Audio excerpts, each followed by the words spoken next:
Imagine a clear, sunny day, March 3rd, 1876. A woman named Mrs. Crouch is outside her home in rural Kentucky, making soap in her yard. The sky is a perfect, cloudless blue. Then, something strange happens. Something impossible. It starts to rain, but this isn't water. It's meat. Chunks of raw red meat start falling from the sky. This wasn't a light sprinkle either. We're talking about a shower of flesh that covered an area the size of 2 football fields. The pieces were a mix of what looked like beef and mutton, maybe even some venison. Some were tiny scraps, but others were as big as 4 inches square. Witnesses who dared to get close said it was still warm, fresh, and a bit greasy to the touch. Can you even picture that? Standing in your backyard as pieces of raw meat just fall around you. The event, which lasted for several minutes, quickly became known as the Kentucky Meat Shower, and it wasn't some local legend that got passed around town. This was a real, documented phenomenon. Newspapers, including the prestigious New York Times, reported on it. People were baffled. Where did it come from? Was it a sign? A prank? Or something else entirely?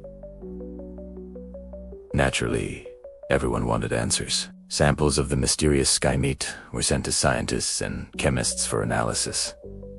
The initial reports were all over the place. One scientist claimed it was lung tissue from either a horse or a human infant. Another identified it as cartilage. A third said it was muscle tissue from some animal. The samples were just too degraded and contaminated by the time they reached the labs. It was like trying to solve a puzzle with half the pieces missing. But then, a theory emerged that, to this day, remains the most popular and, honestly, the most bizarre. A professor named Leopold Brandeis examined a sample and identified it as nostoc is a type of cyanobacteria that, when it rains, swells up into a jelly-like mass. People sometimes called it star jelly because it seemed to appear out of nowhere after a storm. So, his theory was that it wasn't meat at all, but a weird type of algae. However, this didn't quite line up with what eyewitnesses described. They were pretty sure they saw actual, fibrous, red meat. This is where the vultures come in. Another popular theory, and the one that many people lean towards, involves a huge flock of vultures. The idea is that these birds, known as kettles, might have feasted on some dead animal carcasses, maybe a couple of dead horses or sheep.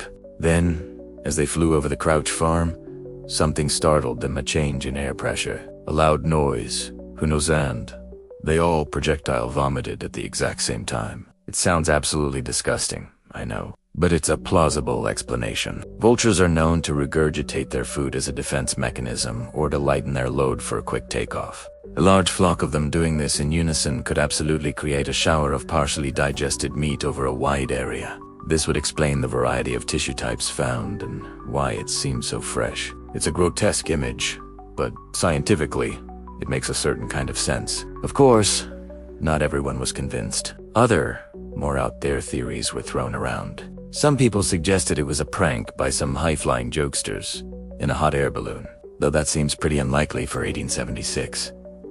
Others whispered about otherworldly or supernatural causes. After all, when meat falls from a clear blue sky, you start to question the very laws of nature. What's truly fascinating is that 148 years later, we still don't have a definitive answer. The Kentucky Meat Shower remains an unsolved mystery.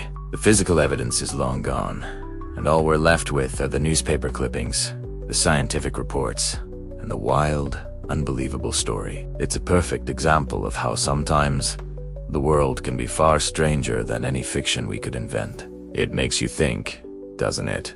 We like to believe we have a rational explanation for everything, that science can solve any puzzle. But every now and then, history throws us a curveball like this. A moment so strange, so unexplainable, that it becomes a legend. The day it literally rained meat in Kentucky is one of those legends. So, I have to ask you, if you looked up and saw chunks of meat falling from the sky today, what would you do? Would you run for cover? Or would you grab a piece to see what it was? Let me know your thoughts in the comments. Thanks for watching, and if you enjoyed this weird piece of history, make sure to like and subscribe for more. See you next time.